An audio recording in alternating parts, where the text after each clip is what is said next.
Good afternoon, everybody, and welcome in the Huddle. Vance Palm, Stan Green, Trevor Horn. Hard to believe, in the Huddle, show 7, September 9th, 2024. That's how we're going to start this deal today. Just a big sigh of relief. Welcome to In the Huddle, show 7. Can't believe it. Stan Green, before we have a lot to go over today. Let me give you a quick rundown of everything. First quarter, we're going to recap Wednesday through Friday. Trevor's going to touch on starting on a Wednesday and some intricate pieces of that. Second quarter, our man Greg Kerr will be here. We'll look ahead at volleyball. Big one tomorrow night of a couple of big games, and that'll take us into the third quarter. We're going to get ready for another big weekend of football, and we're also going to get into the rankings. And fourth quarter, we'll talk about the big game that we're going to have on Friday night. So as always, we've packed a lot in. We've stacked a lot in. But first of all, boss, I'll start with you. We started the week Thursday night, East at Foothill. Great game. Really, really good game. And then Friday at noon, we got the go signal from our director, Alex, at Independence High School. And then the band started playing. Coach Gola comes up. The lunch bell goes off. The place just starts going crazy. Cheerleaders show up. What a great start to a weekend. And then, of course, the game of the week last Friday night. From your perspective, from your catbird seat, how'd it go? Friday was so cool. With Independence and their band and their cheerleaders and zippity doo-dah. Yeah, man, that was. I told the group when you guys were interviewing the kids, I whispered in their ears. I said, "This is amazing. Like, how much better can this get?" And we're so lucky to get to do it. I'm looking at the fact that it feels so nice for a couple of minutes to just have us three. Greg's going to roll in a minute, but we kind of just get to decompress for a minute and really dissect and go over all that we've been going through. Trevor, we talked in our first week of shows about the magnitude of putting on weekends like the current high school district does. It started even a day earlier last week. What's your overall take on the weekend, and then some of your perspectives that we were talking about pre-show? Yeah, right. First, remember this moment, because I'm going to actually put a lot of kudos on Stan Green right now. So everybody remember this moment. I will remember this. It's a rarity. It's a rarity. Button. Yeah, the record button. Yeah. Trust me, Alex has already done it. I thought it was such an ingenious idea for you to figure out a way, because you had 7 games in the district at home last week. Totally doable to be able to get those games, the Frost-Off games, for those programs that have them. Not everybody has them. Be able to play those on a Wednesday.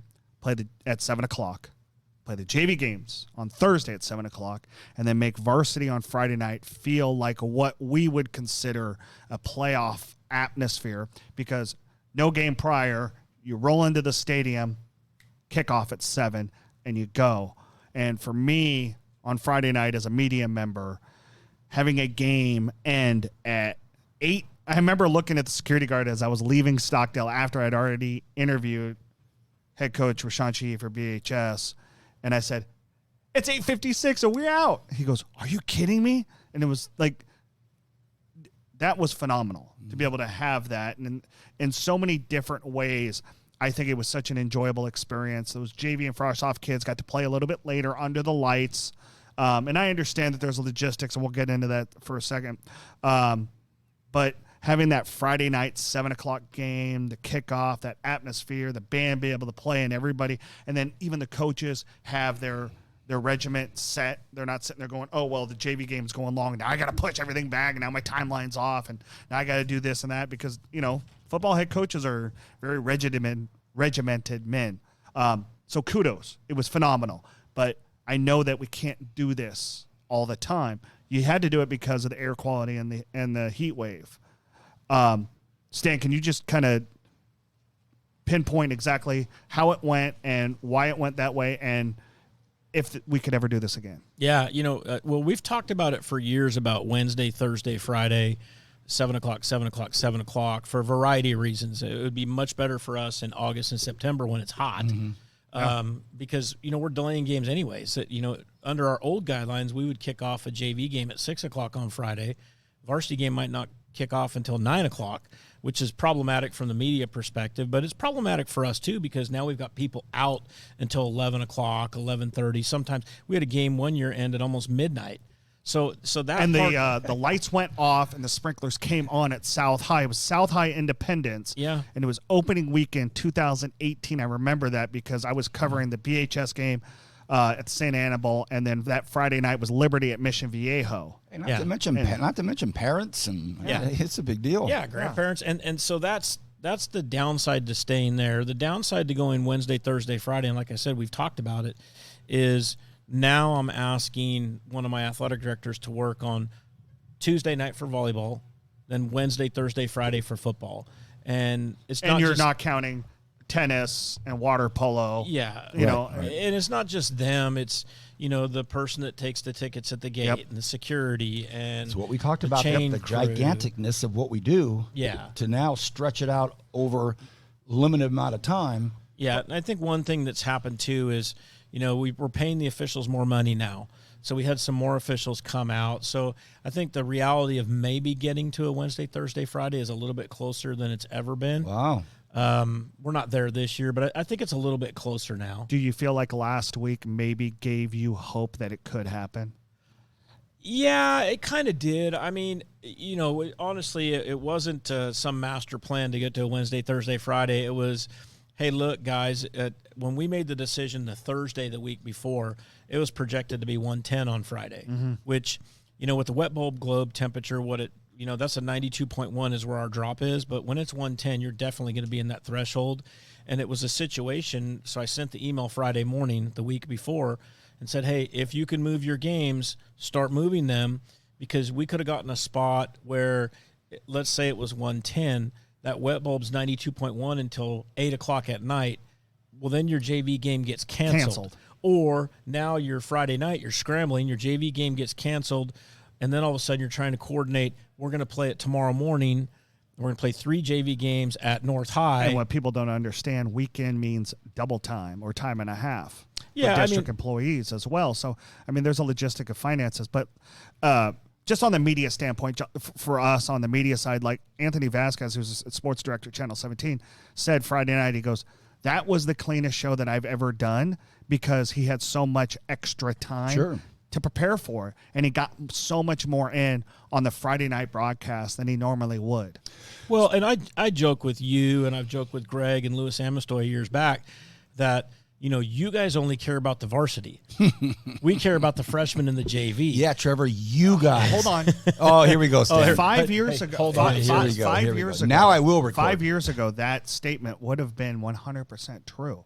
But because of what I did in the 5 years in between, opened my eyes to all this because I was sitting there, and as a sports information director and assistant athletic director at Garson Memorial during those 5 years, I understood, during the winter or during the fall season, we had water polo Mondays and Wednesdays. We had volleyball and tennis Tuesday, Thursdays, and football was Friday. And it wears on you when you're working 15 hours a day, 5 days a week. And that's the thing, like Anthony, you said Anthony really liked it. Well, of course Anthony liked it because it started at 7 like it was supposed to. Yeah. And it was over at 9. It gave him time to do his job more effectively. Right. It becomes problematic on our side for a variety of reasons, but there are also a lot of pros to it as well. So one of the other pros to this is if we kick off at 7, we don't run into busing issues. So in the past, where we've actually had a school that was going from the furthest part of this town to the other furthest part after a game, they're returning, and the bus driver stopped halfway there and said, I've expired. I've turned into a pumpkin. I can't drive anymore. I'm at the East Foothill game the other night at Foothill. BB Carrasco just comes off this big win. True story. And a BB, if he's watching, he can vouch for it. I want to go up and talk to him, maybe get a quick interview, talk to him for a couple of seconds. He's on the phone with the bus driver.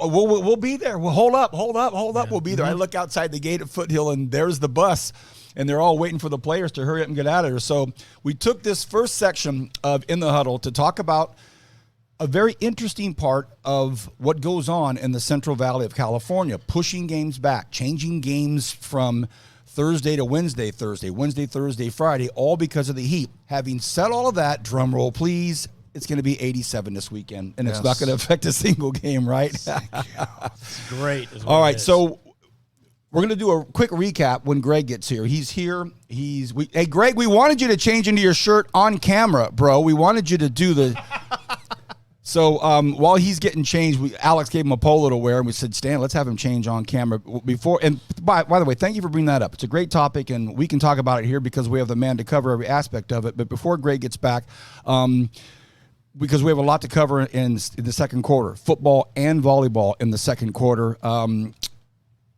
about a big game, one last weekend that really stood out to you? Maybe a couple of big ones, and then when Greg gets back here, we'll unfold quarter number 2 with football and volleyball. I just thought how incredible the last half of the third quarter and the fourth quarter was in the game of the week, where it was a 13-9 Independence lead, where, if my math serves me right, Independence had the lead midway through the third quarter with 15 offensive plays. And I think they ended up with roughly 40. So, I mean, the uptick on that game was phenomenal. Yeah, that Centennial was really impressive in the second half. They did everything they could to lose in the first half, and in the second half they were a different team. I'm never going to pick against Coach Sterrett again because he came to me on the sideline before the game, and he goes, hey, thanks for picking against me. Never again. Well, and Gunter was harassed a lot more in the second half than the first half. Gunter had the guys all over him in that second half, and they made some changes. I called that game, so I was there, saw that one, called the Thursday night game. A couple of great games. But now that our partner's in the seat and logged in and ready to go, we are going to take a short break in the huddle. We get into second quarter. We're going to recap the entire weekend of football, and we're going to talk about volleyball coming up as well. Hope you're enjoying all of this. Vance, Stan, Trevor, Greg, back right after this in the huddle. Valley Strong's youth accounts help kids practice earning and spending in the real world. So, my rate for dishes is going up with inflation. Oh, is it? Blame the economy. Because when we plant financial literacy young, it grows the rest of their lives. Valley Strong's youth accounts teach kids how to save and earn interest on their hard-earned money. Hey! You should be earning interest on your savings. Make the money work for you. Because when we plant financial literacy young, it grows the rest of their lives.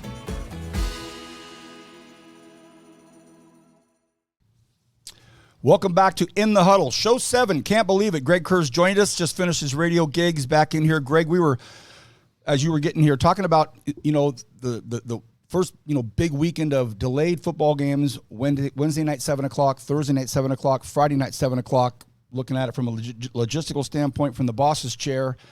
The media guys over here, your thoughts on 777 last weekend? I like it. Wow. I told you.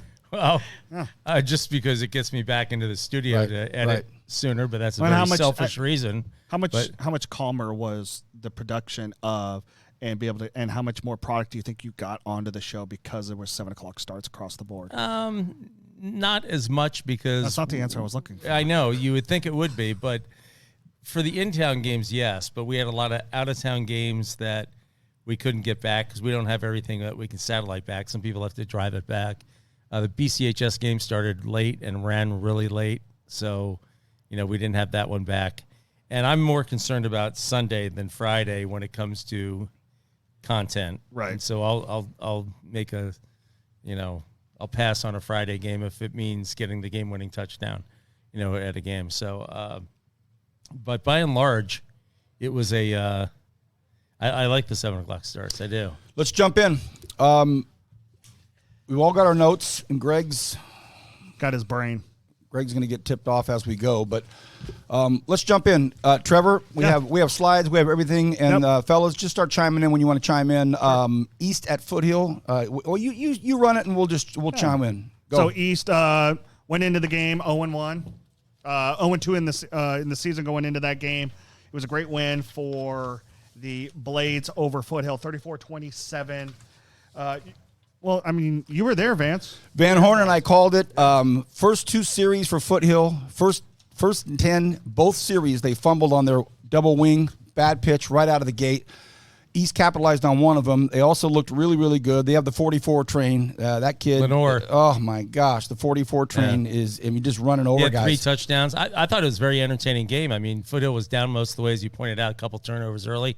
They came back and took a 20-19 lead. They came out of the locker room like the wing tee worked perfect. Yeah, they went back and took a lead, 2019.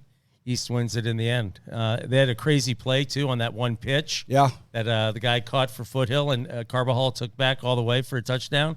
That Boy, was a crazy play. Greg, that changed everything. It looked like it was going to be East. It was going to be over in the first half, and then I guess it was an interception, a bobble catch, ran it back. A couple of things about that game, Trevor. Foothill is finding themselves. They're getting there. And Ned Permenterance and Wooster and some of their old legends were kind of down there. They're not far off. And Coach Weedle's done a nice job there. Yeah. But boy, BB Carrasco had a big sigh of relief. While he was trying to get the bus to pick up the players, he was very relieved to get a good. I thought East finally kind of came around the corner there, Greg, a little bit. Yeah, they did. And as you mentioned, Lenore, the running back, he was a load.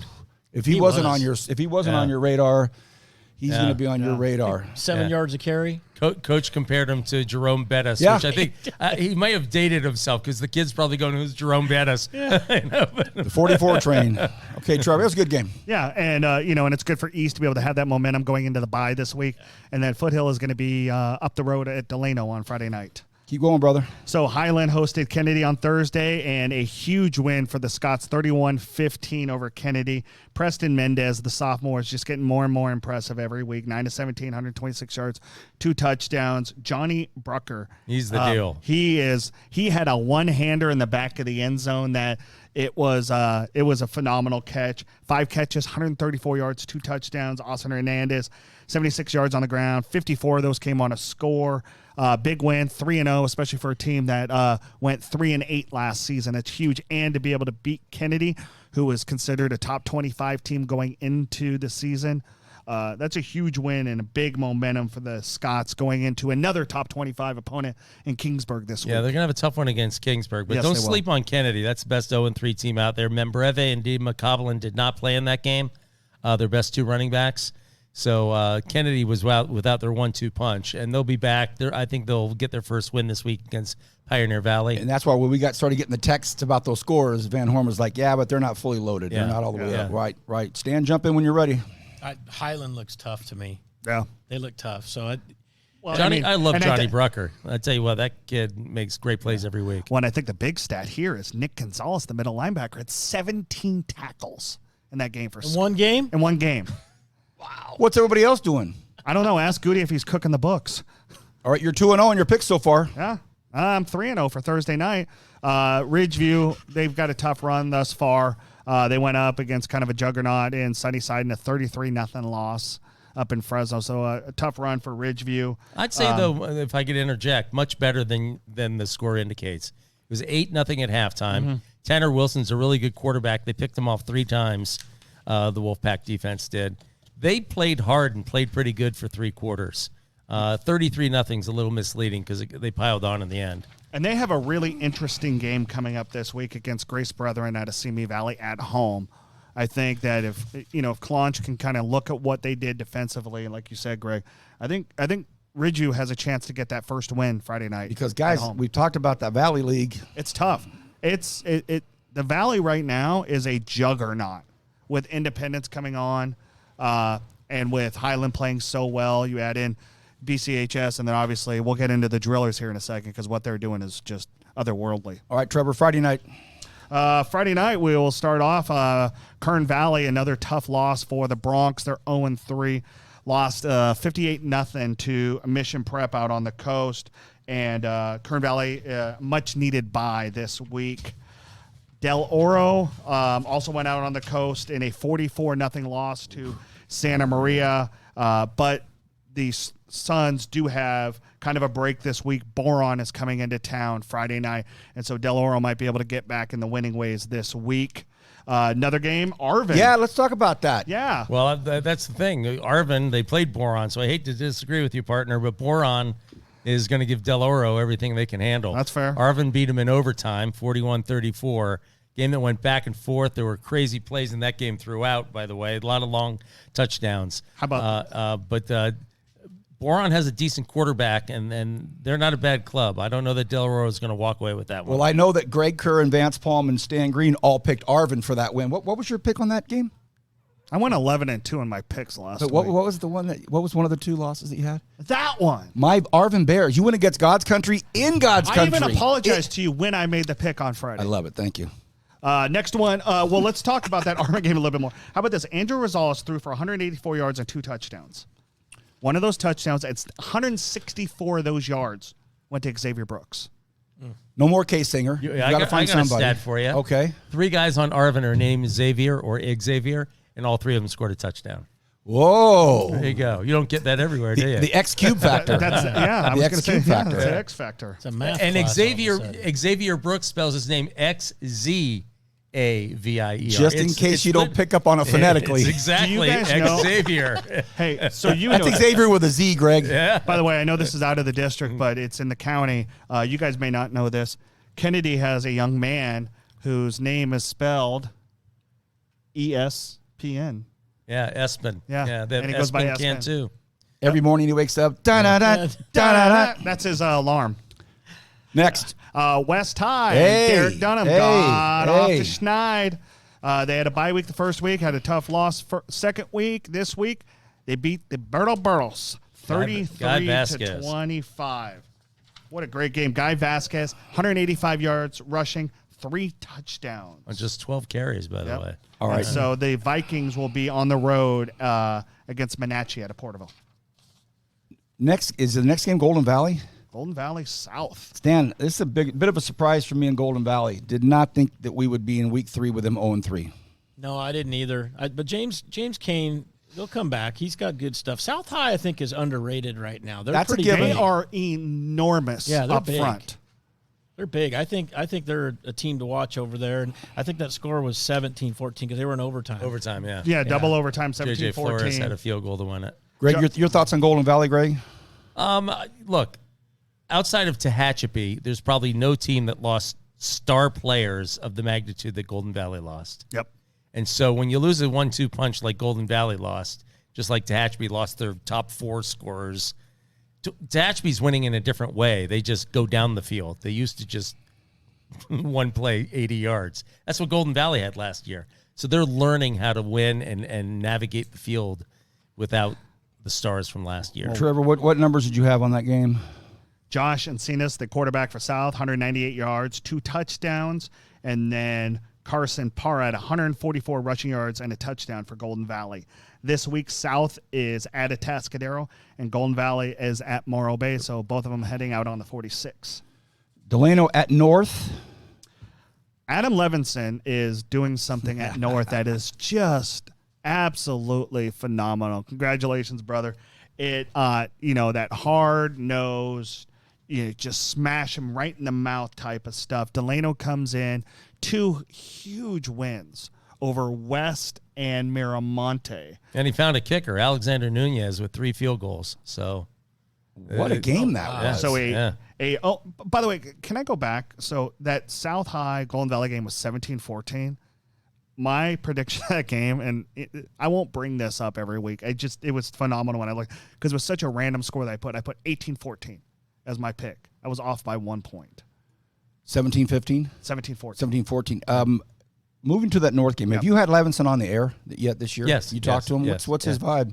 he's a very positive guy in every way, and he's his own worst critic when it comes to analyzing things. He internalizes that kind of stuff, but he's all about just uplifting the program, the kids, and the opportunity that he's gotten. He's very good. Bolin set the table, too, pretty well, Adam Levinson, too, he is very fortunate, too, that he's married to his wife, because Tiffany is 100% a coach's wife and helps him out so much. And they're such a symbiotic couple that I think that they really kind of went in there and really just integrated themselves in the Oildale community. And he's really done such a great job with and they run the ball. And Hard. they take a ton of time off the clock. So he's a goal he's guy. not going to get blown out. Yeah. He's a goal guy, so he's going to be able to run the ball well and find that, 3 yards in a cloud of dust and do what he has to do. And, and he's going to do the right thing, and he's going to work within the personnel that he has. I want to go on record that looking at the four of us, we're all fortunate to be married. You took the word right out of my mouth. I'll say the North High running game, too. Their running back and their quarterback are brothers. So you got one hand. In fact, the Camden Dockery scored the touchdown, the only touchdown North had. But you got the Hayner brothers, right? His other Bradley. Just one of the Hayners is playing. Okay. Okay. His brother Bradley's the quarterback now. He was a safety last year. Looking to North for some great things. BHS Stockdale. Well, North is actually going to be one of the few Thursday night games this week. They're going to be at Golden West. Good Golden West That's team. a very good, a top 25 ranked team. And we'll go over that in the fourth quarter, what's coming up. BHS Stockdale, my man. Oof. Big game for the Drillers. I mean, they got on them early, and often. First drive, Bryson Abbott just goes right down the field, scores a touchdown. He finished the game, 14 carries, 146 yards, 2 touchdowns. He's averaging 10.7 yards per carry in the first 3 weeks. The Drillers have outscored their 3 opponents 143-0. And Elijah Cavazos is really turning into a fine quarterback. The junior, 13-19, 225 yards, 3 touchdowns to 3 different guys. Greg, all the numbers he just rattled off, the biggest one that our man Kenny Calvin would want you to talk about is they haven't been scored on. 0 points scored on the BHS defense. Yeah, and without sounding, too negative on it, because I had Rashawn on the radio show, right? Gratuitous plug today. But, they step up into the deep end of the pool this week with Bullard, because Bullard scored 70 points last week. Oh, by the way, the week before, Bullard scored 70 points that game too. Something's going to give. So they will give up a point this week, I'm pretty sure. But I'll say this. Jalen Ford in the secondary is a ball hawk. Joey Wheeler gets into the backfield. Brenton Brown is a heat-seeking missile. That defense. And I asked Rashawn, what about the defense? What's going on? No points and all this. Part of it's a product of the 3 teams they played a little bit. Not totally, but a little bit. You can't shut out teams just by showing up. He said it was Jason Oliver running the defense. Yep. He said Jason Oliver's brought a new element to our defense. Greg, when you're down on the field and you see J.O., I mean, how surreal is that to just wind back the mental clock of covering him when he was in high school to USC, and now he's the Nixon era is over, and what does he do? He comes back down to Griffith Field. I saw him down there prowling around the other night versus Garza, and it's like, how cool is it to see J.O. down there? It's like, it seems like yesterday he and Brian Adams were both wide receivers, cornerbacks at BHS. That wasn't a squad, was it? I tell you what, back then, that was late 80s. Back then, I used to just go to a BHS game, get in the end zone that they were coming to, and just wait for the ball to come to me. Only took 3 plays to get a touchdown. And I knew if the game started at 7:30, by 8:15 it'd be 28 to something, and I could go to my next game. That's how good they were. And back Coach then. Oliver, to both of your points, is well aware there's points coming this week their way. Yeah. And by the way, Durant these days, Oliver, we call him Jason, but Yeah, I first saw that like friend request a long time ago, Durant Oliver, and then I clicked on it. It's all Jason. I'm like, all right. I don't even call him Jason. What do I? 49-0 J.O. BHS wins. Okay, Centennial at Independence, our final slide of the afternoon, and it was our game of the week. Your thoughts? Jason Grant is another very young, very interesting running back. One guy that, was a transfer over from Ridgeview. 27 carries, 193 yards, 3 touchdowns, and really kind of took over the game there in the fourth quarter for the Golden Hawks. Jet Santiago, 6'14", 105 yards, 2 touchdowns and interception. And then on the opposite side, Gunter Gola, 13-19, 202 yards, 3 touchdowns, but 2 costly interceptions there in the second half that gave the momentum to the Golden Hawks there in the end. And a score that is a little bit less indicative of how close that game was for the majority of it. Very defensive first half. Second half, it was a pinball machine, back and forth. I like Gunter Gola's stuff. He threw a couple deep balls, beat Centennial, and I just like his moxie. He's got good moxie at quarterback. Jason Grant's outerworldly in terms of just his, not even just his skill set. He's not the biggest guy. He's not the fastest guy, although he's fast. But he's a gamer. He's an absolute gamer. Kenny Calvin said, VP, I don't know of another high hurdler that looks for contact. Most of the track guys don't want to get too beat up because Right. they've got track. He goes, he'll go out and find somebody, and it's never the first guy that hits him, never. And I got him for a short interview to put up on the Kern 9 Network, just a quick little interview, and I asked him a question. And, yes, sir. Told me to get the ball and run guys over. Okay. And how about this? Yes, sir. Told me to get the ball and run guys over. I said, ask him a whole other question. Yes, sir. Told me to get the ball. I said, okay, I got it. Sounds like a coach's son. Well, and then I talked to Strett for a second, and Starrett wasn't in love with their overall performance, but overall, it's when you beat Gola at home, it was a good deal. I misspoke. We have a couple more slides, but they weren't in my notes here. You tell me which one you want to talk about: Liberty, Santa Maria, or Frontier and Clovis. We can talk about both of them. Liberty, it's one of those things. I talked to both head coaches yesterday about these schedules, these daunting schedules that they've put on themselves in the non-league. And Liberty goes down to Santa Margarita, 8th-ranked team in the state, in a league that has 6 of the top 10 teams in the state rankings by Cal Preps. Just phenomenal. So it's a juggernaut you're going down to. It's a totally different thing. I had a buddy of mine who's got a kid in Liberty, was at the house this morning. He's like, man, the quarterback, I stood by him, and I swear he was 6'9", and we got a big O-line, but we look so small against them. And it's just, it's 500,000 people in the population in Kern County compared to 27 million in Southern California. It's the same conversation we're going to say over and over and over again about the Trinity League compared to the rest of the U.S. It's bigger, better, stronger, faster than everything else. So, but Bolin said, hey, we got what we need to get out of here. The kids got to see the game at the fastest level, and now they understand. We did not get hurt. I was just going to ask. Did not get hurt. And the biggest thing for him, too, was those guys that want to play at the next level, they now have clips against a bunch of other dudes that are going to the next level. So it gives those guys, the Davion Days, the Quinn Buckies, the Brock Wattenbergers, a chance to show themselves against what widely is considered the best of the best. Greg, next quarter we're going through rankings, and it'll be interesting to kind of touch on that. You had something to say about I was this just going to say, Trevor talked about the population. Also, it's a private school and a public school, and they've got a lot of pickings. I'm pretty sure Joel Klatt's 2 kids are on there because I saw 2 Klatts that are both, I think they're twins. A lot. It's just Santa Margarita is a destination place. We were at that game, and in watching the highlights, James Johnson, the quarterback, could fling it. Their first play, they got an interception by their nose tackle. They had a defensive tackle who looked like he was 6'8", 285. Probably was. And he's going to Alabama. That Liberty quarterback just decided to go to the ground before getting hit. That was a good idea. That was you know what? They went in and they fought Tyson, and they didn't get knocked out. They survived. They got beat up. Last game, we got to. Hey, let's wrap up this segment. Go ahead, we got to wrap it up. I was quick. going to say Buchanan is not, no schlubs are 3-0. They're ranked in the top 10 in the Central section, but they're not going to be as fast as what they saw last week. It's going to be a totally different look for them Friday night. Last game in the second quarter, Clovis 57, Frontier 27. That game was actually a lot closer than the score indicates. It was actually, I think it was a 22-20. Yeah, 22-20 before. There were also 3 kick returns for touchdowns. Yeah. Oh, wow. Yeah. I didn't know that stat. Yeah. You know who needs a home game? Frontier. Yeah. That's they Next need to week. be home. Next week. I know.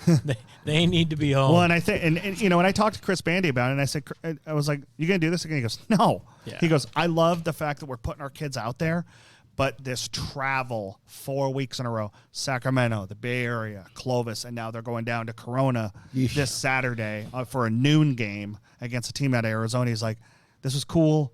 I'm not doing this again. We went long in the second quarter, but we finally have all 4 of us here, and it's a big recap coming up next, the preview. We'll start with volleyball, then we're going to get into football in the third quarter in the Huddle. Valley Strong's youth accounts help kids practice earning and spending in the real world.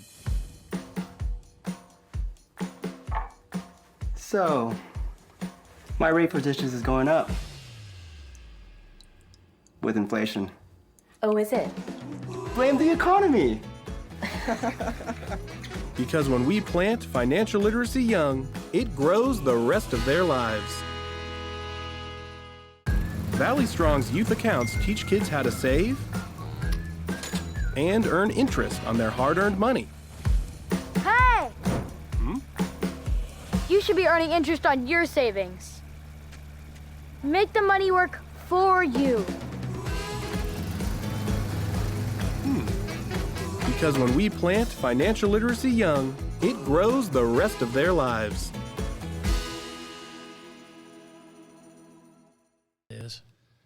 We're back in the huddle. Vance Palm, Stan Green, Trevor Horn, Greg Kerr. I just have to say something. I'm the luckiest cat in town to be surrounded by this much content providers out here on the patio of the Kern High School District. But we could say the same thing about being with the two of you. You're right. You can. Let's jump right into. But I'm not going to. Let's jump right into. This is awesome having Greg here. Yeah. Just the voluminous content that comes out of you, and then Greg weighs in on. Oh yeah, I was calling Brian Adams and Durant Oliver's games. All right, Trev. Sir. We always said we were going to talk other sports, predominantly volleyball when we get that moment, but we've had our first big flush of football coming at us in a heavy, heavy-duty stream. So now let's touch on volleyball coming in, because tomorrow night we got a couple big ones. We got a couple. I mean, we've got an astronomical one if you think about it. So Friday night, Liberty went up to Buchanan. Actually, we're at home and beat Buchanan 3-0, which is seismic if you think about it, because in the rankings, Clovis North is number 1 in the Max Preps rankings, Buchanan 2, Liberty 3, Centennial 4, and then you even add in BCHS is at 5 in the Max Preps So rankings. Liberty, Centennial, BHS 3, 4, 5. BCHS in volleyball. Wow. So Liberty and Buchanan are obviously going to flip-flop. So tomorrow night at 6:15 in Fresno at Clovis North, number 2 at number 1 in the Central section. Nice. For all the marbles, which is great for Morgan Dake and that team because they are loaded. Liberty is loaded this year, and they're playing great volleyball right now. So beating, 2 versus 3, and then you come off the heels of that, and then you're going to play the 1 versus 2 game, and then they're going to play Clovis West, who's also ranked in the top 10 in the Central section Friday night up there. So they got it going. Plus, them and Centennial went out to Hawaii a week and a half ago for a tournament. So we've got some very high-end talent in town in the district right now between Liberty, Centennial, Frontiers right there. Independence is playing really well. Ridgeview looks decent. Shafter's playing well. It's a lot of fun, and we're going to see a lot of great volleyball over the next 2 months. Varsity games still around 6:15-ish. Kind of right around there. Yeah. Alex, do you have that slide up? Kern High volleyball this week. So take a look at that for our viewers out there. Tuesday night, the aforementioned Liberty at Clovis North, Arroyo Grande at Centennial. Another great game. Arroyo Grande is always on the fringe of the top 10 in the Central section. How about this Stockdale and Independence? We had the two twins on at our in the Huddle show. Yeah, the two Merlot twins, and they talked about how big of a match that is because they played Stockdale twice in the crossover games and lost to them both times. And, Independence brings 10. They've got 10 seniors on the team that all played last year, so they're really set for this. But Maria Colatz has another great team. She's got arguably one of the top setters in the Central section, Vienna Pierre. So, it's going to be very interesting to see how that game goes. Plus, Frontiers hosting Bakersfield Christian, another what you would consider another top 10 game.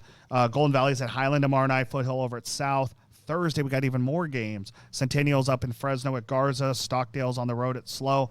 But in town, Independence, again, gets another game. They're at Arvin. Frontiers up the hill at Tehachapi. Golden Valley's at Del Oro. North at Taft. And then, like I said, that Friday game, Liberty at Clovis. I'm curious about these 2 Friday night games for Liberty in back-to-back weeks, knowing it's, usually you try to stay away as an athletic director. You try to stay away from other sports on Friday nights. So it'll be, it's a big week for Liberty, big week for volleyball, and we're gearing up for league, which is, a week and a half away. Greg, 3+ decades now you've been covering volleyball in the Central Valley down here. It goes in its webs and its flows, and sometimes it's just super stacked all the way across the board. Then it goes through a little dip, and then, boy, that club volleyball, you can see the recruitment, the players start to get in, and it certainly feels like we're on the uptick again. Yeah, absolutely. When you think about all those years, too, I remember back in the days, Judy Rexroth, who's doing a great job here in town as a coach now and what she does with volleyball players. When I first got here, jumping away from high school for a moment, CSUB won a Division II national championship at volleyball at that time. And it's been a volleyball, we talk about football all the time and what we do with football here. And then when it's baseball season, we say we're a baseball town. But we're really volleyball town in a lot of different ways, too. You think about what Brooke did at Centennial for all those years in state championships. Who was the head coach of CSUB that year? Was it Tom? Dave or was Rubio. it Dave Rubio. Dave Rubio at that Okay. time, yeah. And then Yeah. Stacy Davis was the assistant coach there, and Kerry Ryan, who runs Action Sports, Yeah. they were the assistant coaches. I was there playing And that's, hoop. It was Katie Davis's mother, right? yeah. I mean, it was that was a. You're right, so right about it being a volleyball town. Yeah. And so anyway, they just, you're right in terms of sometimes you just see a level of play, no pun intended, spike a little bit in terms of just the way you look around town and you see that all boats rise when you see the talent at certain schools and then everybody sort of lifts up.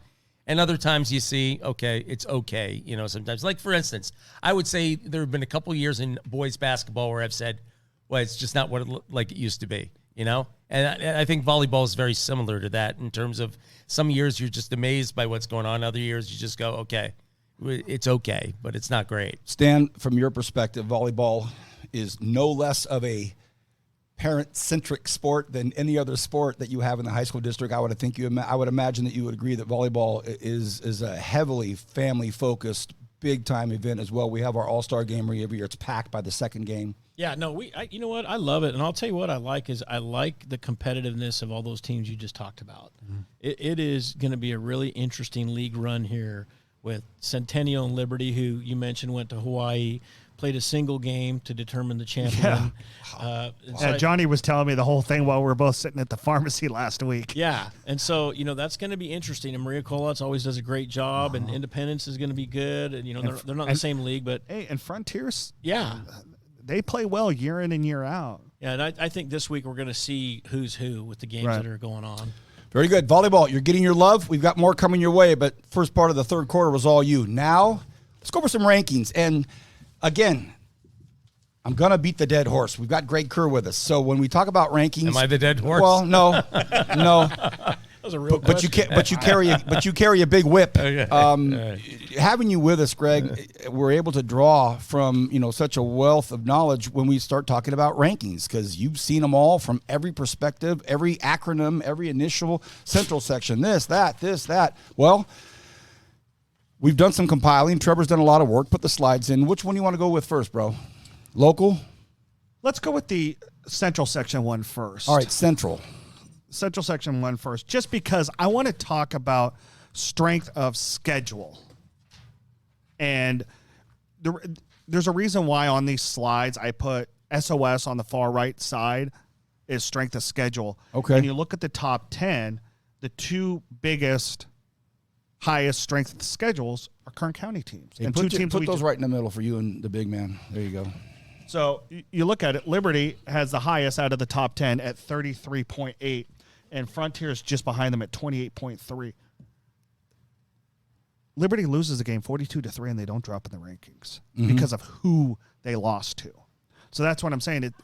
If you have the means to play those games, go play it once a year. Go play a Santa Margarita. Go play a St. John Bosco. Go play a Sierra Canyon if you have the means to do it.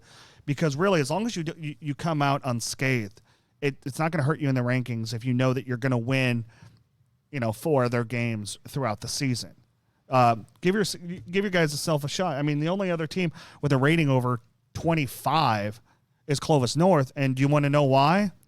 Because they played a Trinity League team in J. Sarah on Friday night, and that's why they got bolstered up. And they only dropped one spot only because Clovis East is playing so well. So they flip-flopped in the rankings, and then Clovis with the big win over Frontier, they went from 5 up to 3, and Central actually dropped from 3 to 5 because of it, because their strength of schedule is not as high. So I was very strategic in putting this out there because I just wanted to show that, people get so wrapped up in what we're doing here and the wins and the losses, and the head coaches sometimes, and Greg, you know this, you talk to these guys much more than I do.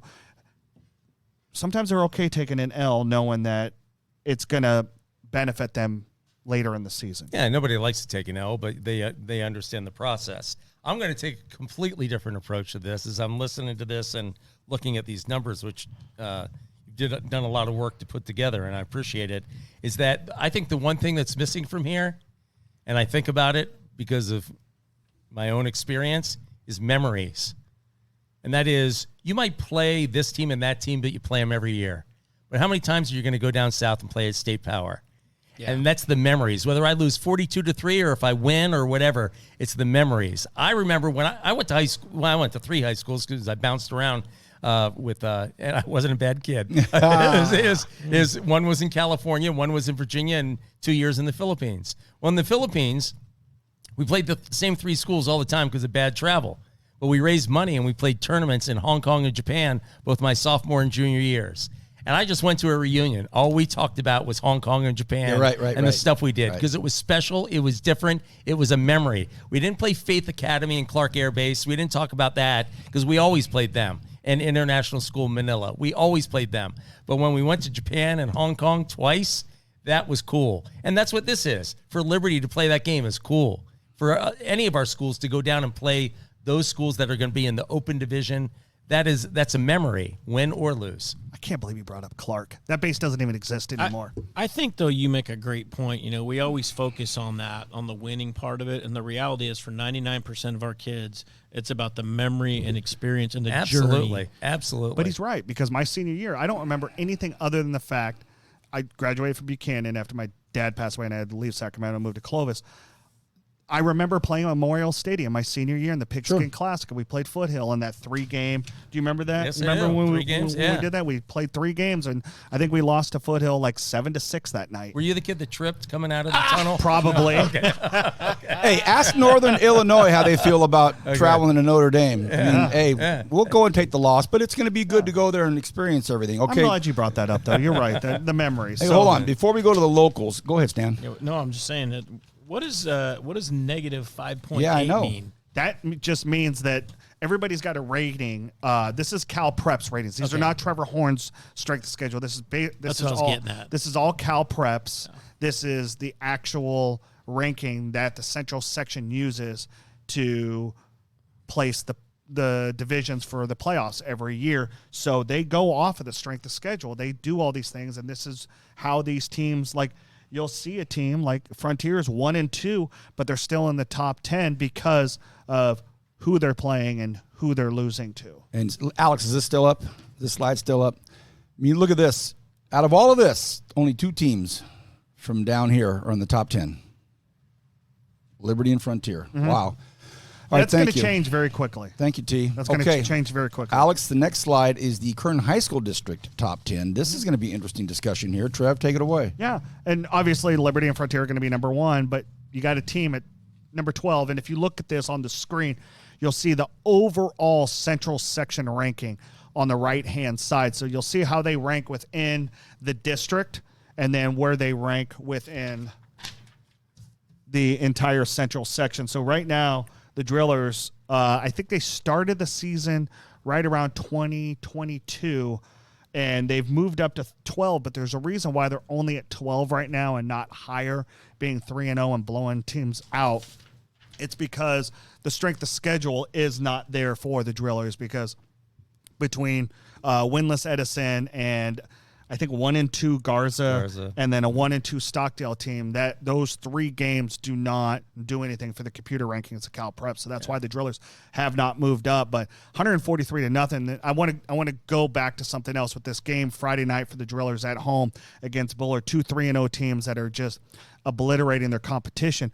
Bullard's strength of schedule is the absolute worst in the top 30 in the Central Section because of the teams that they've beaten as well. You look at a Hoover team. Hoover's in the bottom 10% in the Central Section right now.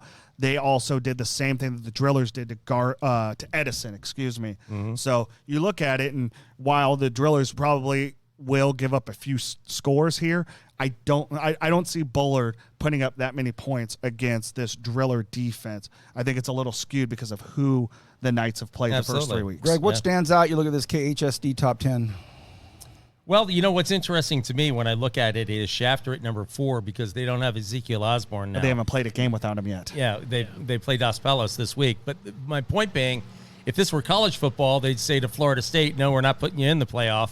But this is high school football, and we got to figure out what they're going to do. And the answer is going to be Marion Sloan and the Wildcat. And we're going to see how far that takes them until Ezekiel gets back, which is probably 7 weeks, which might be the Kennedy game as time will have it. Kennedy and Wasco. Kennedy and Wasco? Wasco follows him. Yeah. Wasco's always the last game. But I'm just saying, he might be back for the Oh, that'd Kennedy be game. fantastic. So Dan, what are you looking at here in this in your high school district? Well, I mean, in our district, I think it's pretty fair. I worry about Shafter just like everybody else with losing their quarterback. I think that's going to be an adjustment.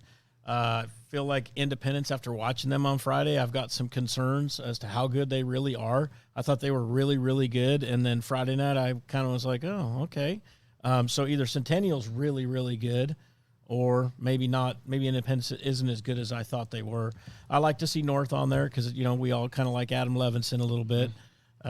So he's done a good job. And, of course, Highland is – I think Highland's going to be really interesting. Yeah, see how high they can go. I think that 1 through 6 right there, T-Horn. I think 1 through 6 seems pretty solid, like as if they'll stick around. We'll see. We'll see about everybody else. And that 9 and 10 spot, you think about November 1st. Yeah, of course. Mm-hmm. And that North-South rivalry game is it's gonna mean a lot. And then, Paul Gola always seems to be able to get his teams playing the best at the end of the season.